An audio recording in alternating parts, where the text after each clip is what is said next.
샬롬, 일론 머스크 43번째. 머스크는 공학적인 문제에 대해서는 직관적인 감각을 가지고 있지만 인간의 감정을 다룰 때는 신경망에 장애가 발생한다. 그래서 그가 트위터를 인수한 것이 그렇게 문제가 되는 것이었다. 그는 트위터를 기술회사로 생각했지만 사실 트위터는 인간의 감정 및 관계를 기반으로 하는 광고 매체였다. 그는 뉴욕 여행에서 세심히 배려하는 자세를 취해야 한다는 것을 알고 있었지만 자꾸 화가 났다. 4월에 거래에 들어간다는 사실이 발표된 이래로 나에 대한 공격적인 캠페인이 계속되었어요. 그가 내게 말했다. 사회운동 조직들이 광고주들의 계약 체결을 막기 위해 노력했지요. 월요일에 열린 회의는 광고주들을 안심시킨다는 목적을 거의 이루지 못했다. 어머니가 지켜보고 엑스가 놀고 있는 가운데 머스크는 처음에는 영업 직원들을 상대로 그 다음에는 광고 관계자들과의 영상통화에서 따분하고 단조롭게 말을 이어갔다. 저는 트위터가 대단히 많은 사람들, 어쩌면 언젠가는 10억 명의 관심을 끄는 흥미로운 매체가 되기를 바랍니다. 그는 대화 중 한 대목에서 이렇게 말했다. 이것은 당연히 안전 측면과 병행해서 추진되어야 할 사안입니다. 혐오 발언이 쏟아지거나 공격을 받으면 사람들이 트위터를 떠날 테니까 말입니다. 영상회의에 새로운 상대가 등장할 때마다 그는 폴 페르시 트윗에 대한 질문을 받았다. 어떤 경우든 저의 본질이 바뀌는 것은 아닙니다. 그는 이렇게 말했지만 그의 말을 듣는 사람들은 전혀 안심하지 못했다. 제 트위터 계정은 저 개인의 연장선입니다. 솔직히 말해서 앞으로 바보 같은 트윗을 올릴지도 모르고 실수도 할지 모릅니다. 그는 쩔쩔매는 겸손한 태도가 아니라 차가운 자신감으로 이렇게 말했다. 줌 통화에 들어온 일부 광고주들이 팔짱을 끼거나 화면을 끄고 나가는 모습을 보였다. 대체 뭔 소리야?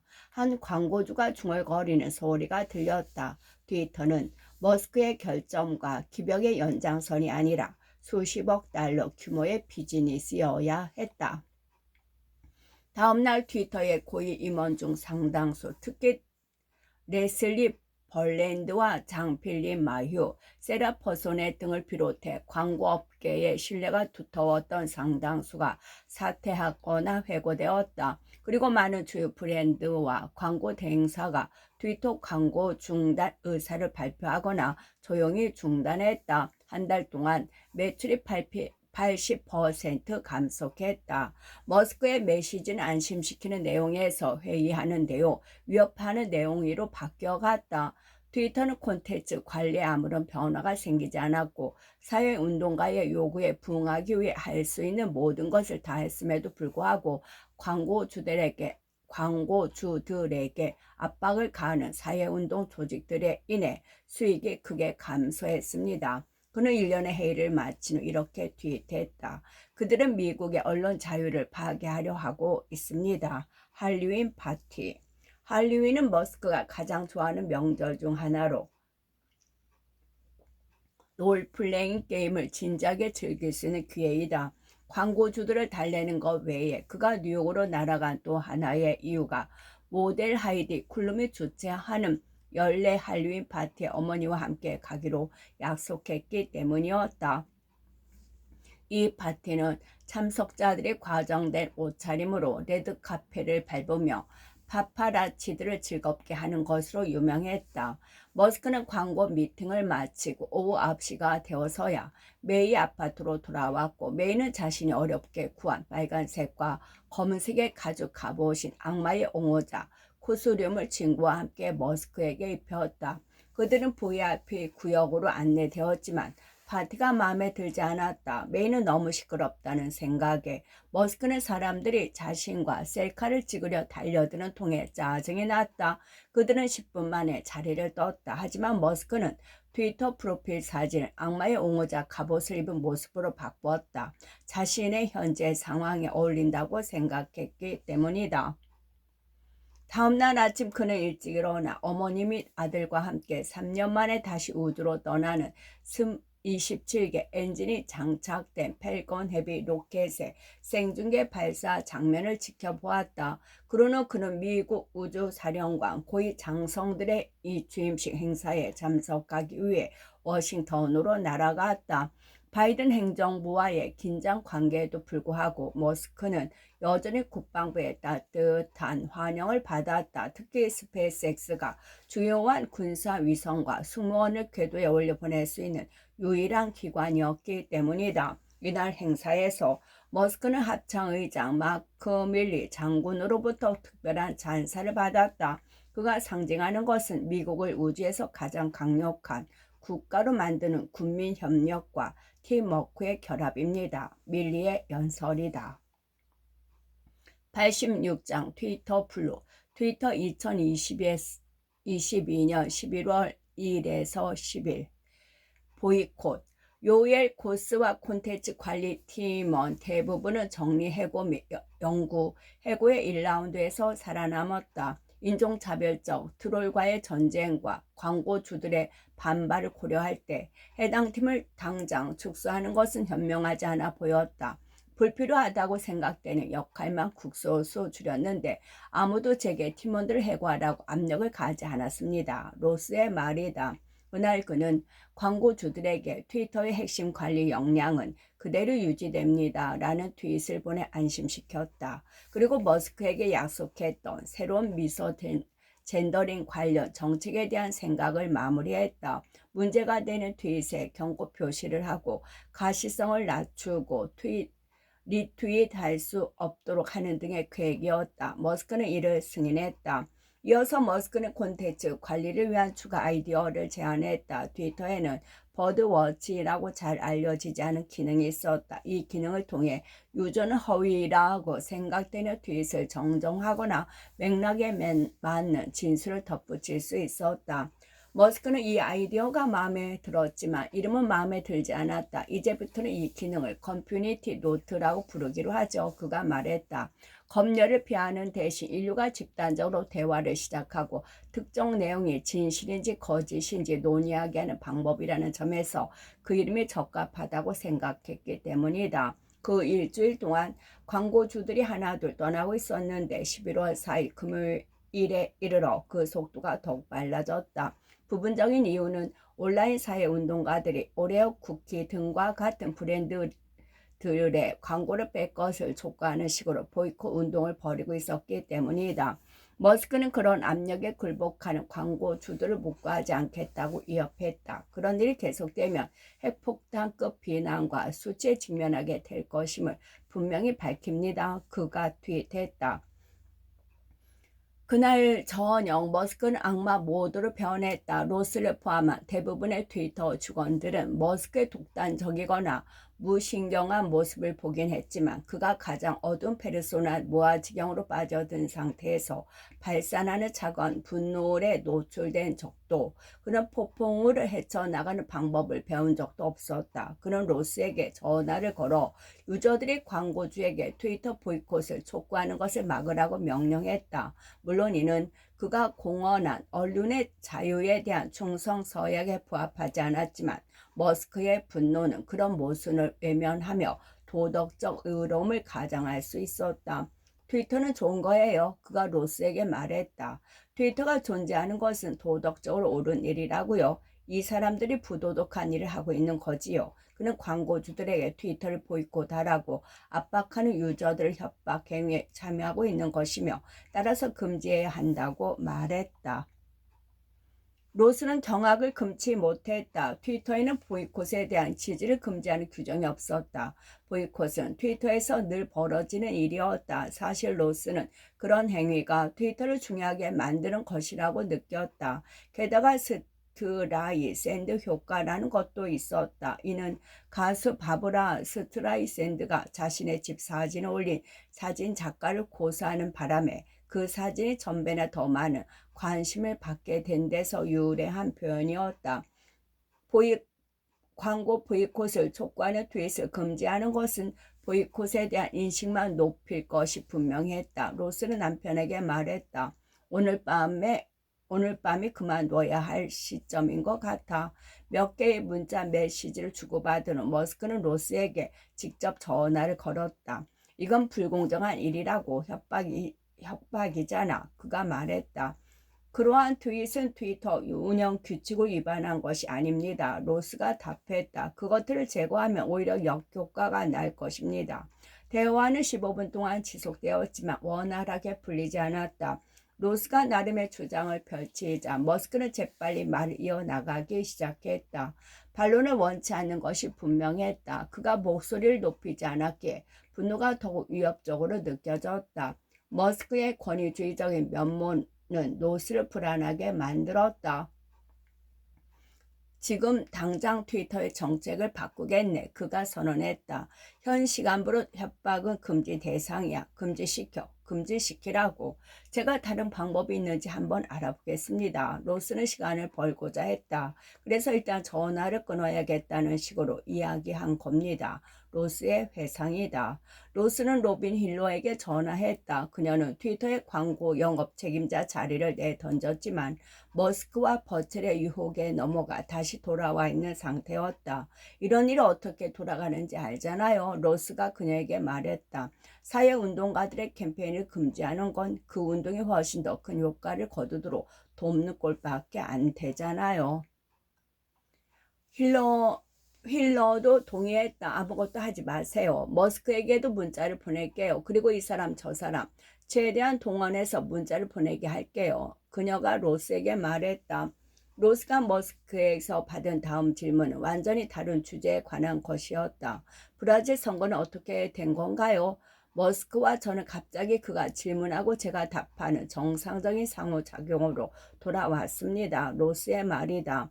머스크가 악마 모드에서 벗어난 것이었다. 머스크는 다른 생각으로 마음을 돌렸고 다시는 광고 보이콧에 대해 언급하지도 않았고 자신의 지시를 따랐는지 확인하지도 않았다. 헨리 키신저는 과거 한 보좌관의 말을 인용해 워터게이트 스캔들이 어떤 멍청이가 대통령 집무실에 들어가 닉슨이 시킨 일을 했기 때문에 벌어진 일이라고 말한 적이 있다. 머스크의 주변 사람들은 그가 악마 모드에 빠진 상황을 어떻게 이겨내야 하는지 알고 있었다. 로스는 나중에 버첼과 만나 그 일에 대해 설명했다. 그래요? 머스크가 가끔 그럴 때가 있어요. 그냥 무시하고 그가 시키는 대로 하지 않으면 돼요. 그리고 나중에 그가 상황을 제대로 인식한 후에 다시 그를 상대하면 되는 거예요. 버첼이 그에게 말했다. 사칭 계정의 공격. 구독은 머스크의 트위터에 관한 계획에서 핵심적인 부분이었다. 그는 이를 트위터 블루라고 이름 붙였다. 이미 트위터에서 충분히 주목할 만한 인물로 인정받은 절차를 거친 또는 인정받도록 인맥을 동원해 영향력을 행사한 유명인이나 공인에게는 블루체크 표시가 제공되고 있었다. 머스크의 아이디어는 월 이용료를 지불할 의향이 있는 모든 사람을 위한 새로운 인증 배지를 만드는 것이었다. 켈리 커니스를 포함해 여러 사람이 주목할 만한 인물로 선정된 사람과 비용을 지불한 사람을 다른 표시로 구분하는 것은 엘리트주의적이라고 했고 머스크는 두 범주 모두에 동일한 블루체크 표시를 부여하기로 결정했다.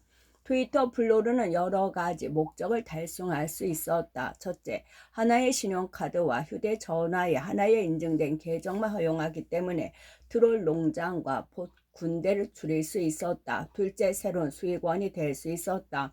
또한 유저의 신용카드 정보를 시스템에 축적함으로써 언젠가는 트위터를 머스크가 구상했던 광범위한 금융 서비스 및 결제 플랫폼으로 발전시킬 수 있었다. 아울러 혐오 발언과 사기 문제의 해결에도 도움이 될 수 있었다. 그는 11월 7일 월요일까지 트위터 블루를 준비하라고 지시했다. 그들은 기술적인 부분을 완료하는 데는 성공했지만 시작도 하기 전에 인간 관련 문제에 봉착했음을 깨달았다. 수천에 달하는 장난꾼과 사기꾼, 선동가들이 인증 시스템을 조작해 블루체크를 받은 다음 프로필을 변경하여 다른 사람을 사칭할 방법을 찾을 것이라는 게 문제였다. 로스는 이러한 위험성을 설명한 7페이지 분량의 문서를 제출했다. 그는 새로운 기능의 출시를 최소한 11월 8일 미국 중간선거 이후에 연기할 것을 요구했다. 머스크는 이 문제를 이해하고 이를 연기하는 데 동의했다. 그는 11월 7일 정오에 제품 매니저 에스더 크로퍼드와 20명의 엔지니어를 회의 테이블에 모여 사람들의 트위터 블루를 방해하는 것을 막는 것이 중요하다고 강조했다. 대규모 공격이 있을 겁니다. 그가 경고했다. 방어력을 시험해 보려는 악의적인 행위자들이 무리를 지어 몰려들 겁니다. 그들은 나나 다른 사람들을 사칭해 헛소리를 들어놓을 것이고, 그러면 악의적인 언론은 그것을 이용해 우리를 파괴하려 들 겁니다. 블루체크 표시를 둘러싸고 3차 세계대전이 벌어질 것입니다. 따라서 우리는 이것이 완전히 개망신 상황이 되지 않도록 가능한 모든 것을 해야 합니다. 엔지니어 중 한 명이 다른 현안을 제기하려 하자 머스크는 그의 말을 끊었다.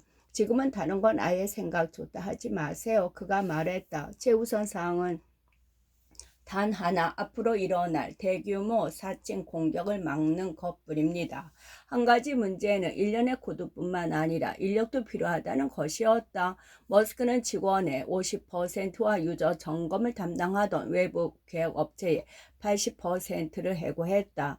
예산의 건축 집행을 돕고 있던 안토니오 그라시아스가 로스에게 콘텐츠 관리에 들어가는 지출을 대폭 줄이라고 지시한 상황이었다. 11월 9일 수요일 오전 트위터 블루는 출시되었고 사칭 문제는 머스크와 로스가 우려했던 그대로 심각하게 불거졌다.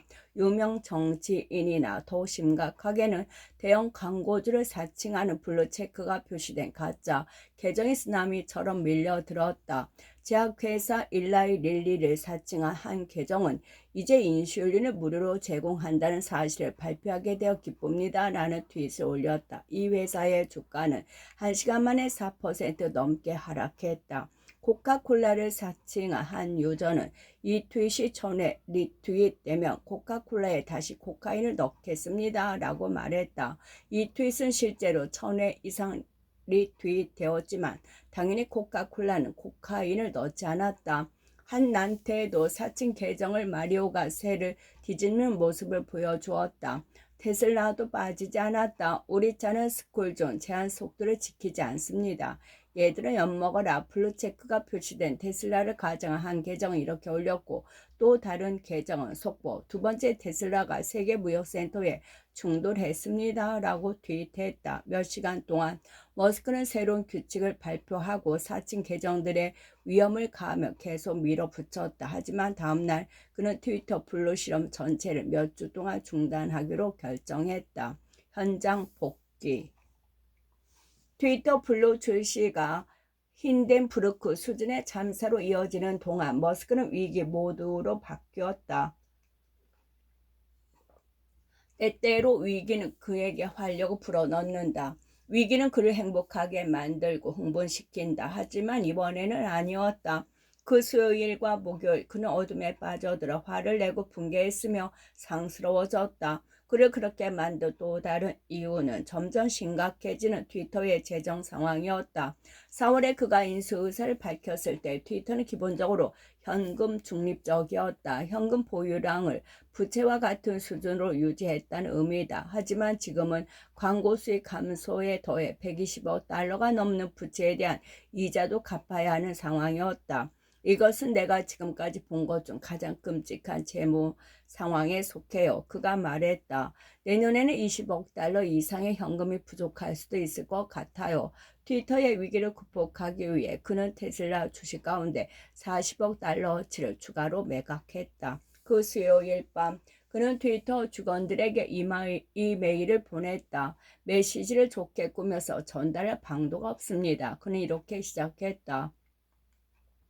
솔직히 앞으로의 재무 상황은 끔찍합니다. 그는 테슬라와 스페이스X, 심지어 뉴럴링크에서도 그랬던 것처럼 상황을 개선하지 못하면 사업을 접을 수밖에 없으며 심지어 파산을 선언할 수밖에 없다고 위협했다. 성공하려면 회사에 온화하고 느긋하며 직원들을 보살피고 육성하는 문화를 완전히 바꿔야 했다. 앞으로의 길은 험난하며 강도 높은 노력을 요구할 것입니다. 특히 이것은 팬데믹 초기에 책 도시가 전명하고 2022년 아그랄와리 재확인한 직원들이 원하는 경우 영원히 재택근무를 할 수 있다는 회사의 방침을 뒤엎는 것을 의미했다. 원격 근무는 더 이상 허용하지 않습니다. 머스크가 선언했다. 내일부터 모든 직원은 주당 최소 40시간 이상 사무실에서 일해야 합니다. 머스크의 새로운 방침은 부분적으로 사무실에 함께 있을 때 아이디어와 에너지의 흐름이 원활해진다는 자신의 신념에 기초한 것이었다. 그는 9층 카페에 급히 소집한 직원회의 자리에서 이렇게 말했다. 사람들이 직접 대면하면 의사소통이 훨씬 원활해지기 때문에 생산성이 훨씬 높아집니다. 하지만 이 정책은 그의 개인적인 업무 윤리에서 비롯된 것이기도 하다. 회의에 참석한 직원 중 한 명은 대부분의 거래처가 다른 곳에 있는 마당에 왜 굳이 사무실에 출근하거나 들어와야 하냐고 묻자 머스크는 화를 냈다. 분명히 말씀드리겠습니다. 그는 천천히 그리고 차갑게 말했다. 사무실로 돌아올 수 있을 때 사무실로 돌아오지 않으면 회사에 남아있을 수 없습니다. 얘기 끝. 사무실에 출근할 수 있는데도 사무실에 출근하지 않으면 사직서를 수리합니다. 얘기 끝. 애플 문제. 로스는 사칭 문제 외에도 트위터 블루에 또 다른 문제가 있다는 사실을 알게 되었다. 바로 애플이었다. 머스크의 계획에서는 유저가 아이폰으로 트위터 앱을 사용하여 가입하는 것이 주를 이루었다. 트위터는 $8를 받을 것이었고 유저의 이름과 신용카드 번호를 포함한 기타 정보를 확인한 애플로부터 데이터가 얻을 것이라고 머스크는 주장했다. 문제는 아무도 애플이 그 정보를 공유할 어쩔지 미리 확인하지 않았다는 겁니다. 로스의 말이다.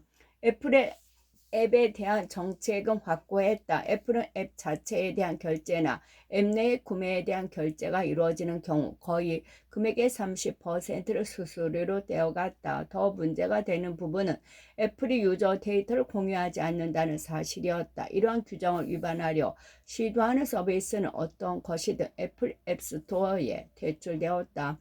애플은 개인정보 보호와 안전성을 이유로 이러한 정책을 정당화했다. 유저가 아이폰을 사용하여 구매한 경우 애플은 유저의 데이터와 신용카드 정보를 비공개로 유지한다. 이건 우리가 해결할 수 없는 문제입니다. 로스는 머스크와 통화하며 이렇게 말했다. 트위터 블루의 근본적인 전제가 아이폰과 관련해서는 결함이 있는 겁니다. 머스크는 짜증이 났다. 그는 애플의 정책을 이해하면서도 트위터가 이를 우회할 수 있을 것이라고 생각했다. 애플 관계자와 통화해봤나? 그가 물었다. 그냥 애플에 전화해서 필요한 데이터를 제공하라고 하지. 로스는 깜짝 놀랐다. 자신과 같은 중간 간부가 애플에 전화해 정보보호 정책을 변경해 달라고 요청하면 애플은 그의 표현대로 가서 엿이나 처먹으라고 할 것이었기 때문이다. 머스크는 이 역시 해결할 수 있는 문제라고 주장했다. 애플에 전화해야 한다면 내가 하겠네. 필요하다면 퉁쿡한테 전화하지 뭐. 그가 말했다. 로스의 사직. 그 대화는 로스에게 마지막 지푸라기인 셈이었다. 애플과 관련된 제약으로 인해 트위터 블루의 비즈니스 모델은 위태로워졌다. 머스크가 콘텐츠 관리 인력 상당수를 해고했기 때문에 블루체크 표시를 단 사칭자 문제를 즉각적으로 통제하는 것도 불가능했다. 머스크의 권위주의적 폭발은 계속해서 불안감을 조장했다. 게다가 그는 더 많은 정리해고 대상자의 명단을 요구하고 있었다. 로스는 11월 8일 중간선거일까지 버티겠다고 스스로 다짐했는데 이제 그 중간선거도 평화롭게 넘어갔다. 머스크와의 통화 전화가 끝날 무렵 그는 떠날 때가 되었다고 결심했다. 그래서 머스크가 9층 카페에서 직원 회의를 진행하는 동안 로스는 10층에서 사직서를 작성했다. 그는 일부 팀원과 간단한 전화 회의를 하며 그만둔다는 소식을 알리고 사직서를 담은 메일의 전송 버튼을 누른 후 바로 사무실을 나섰다. 보안 요원들에게 쫓겨나듯 나오기 싫어서였다. 이 소식을 접한 머스크는 진심으로 실망했다. 와우, 그 친구는 우리와 함께 계속 일을 하는 것으로 알았는데.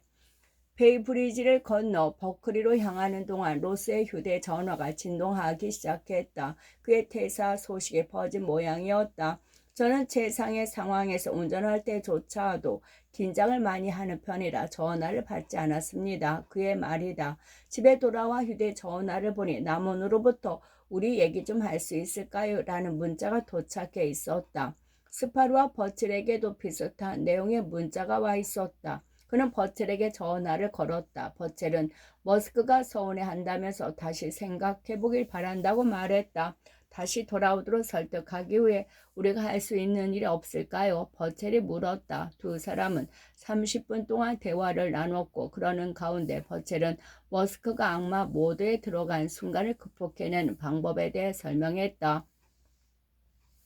로스는 이미 결심을 굳혔다고 하지만 머스크와 친근하게 작별 인사를 나눌 의향은 있다고 말했다. 그는 늦은 점심을 먹고 하고 싶은 말에 윤곽을 잡은 후 5시 30분에 머스크에게 통화 가능하신지요? 라고 문자를 보냈다. 머스크가 곧바로 전화를 했다. 대부분의 대화는 로스가 트위터에 가장 시급한 과제라고 생각하는 부분에 대해 설명하는 것으로 이루어졌다. 그러자 머스크가 직접 물었다. 다시 돌아오는 걸 고려해 줄 수 있나요? 아닙니다. 저는 저에게 적합한 결정이 아닙니다. 로스가 대답했다. 아닙니다. 그건 저에게 적합한 결정이 아닙니다. 로스가 대답했다. 머스크에 대한 로스의 감정은 복잡했다. 두 사람의 상호작용은 대부분이 좋았다. 그는 합리적이고 재미있고 매력적이었으며 자신의 비전에 대해 약간 엉뚱한 소리 같긴 했어도 주로 영감을 주는 이야기를 하곤 했습니다. 로스의 말이다. 하지만 머스크는 권위주의적이고 비열하고 어두운 일면을 보인 적도 있었다. 그런 모습은 나쁜 머스크였고 저는 그런 머스크를 견딜 수 없었습니다. 사람들은 제가 그를 싫어하기를 말하길 바랍니다. 하지만 실상은 훨씬 더 복잡합니다.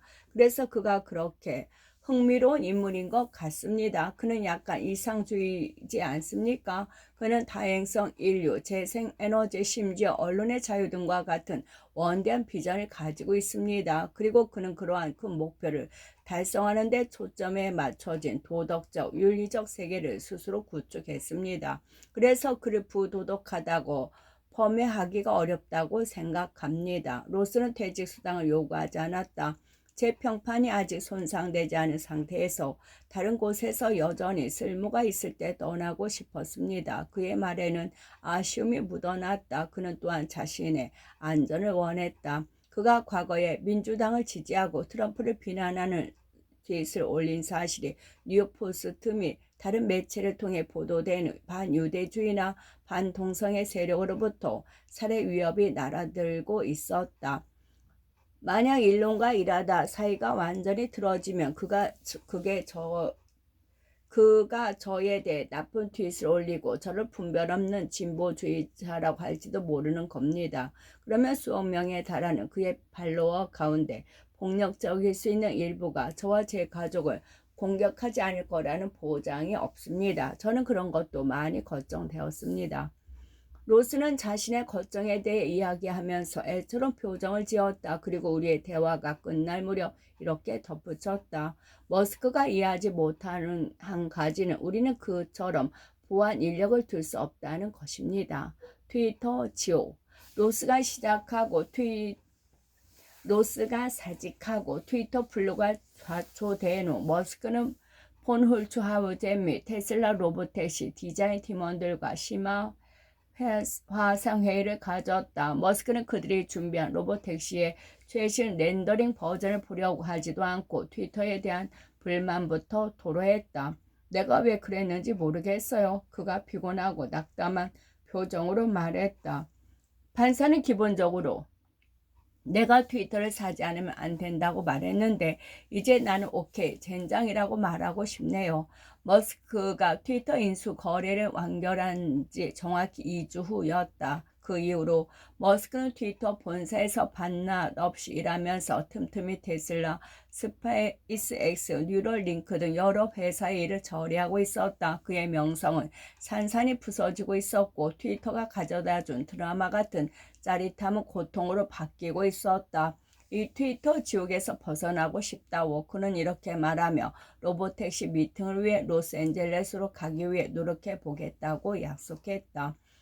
폰 홀츠하우즈에는 그들이 개발한 매우 미래지향적인 택시 디자인으로 주제를 돌려놓으려 했지만 머스크는 다시 트위터 상황으로 돌아왔다. 트위터 문화가 얼마나 나쁜지 여러분이 상상하는 정도의 10배를 곱하면 될 거예요. 그가 말했다.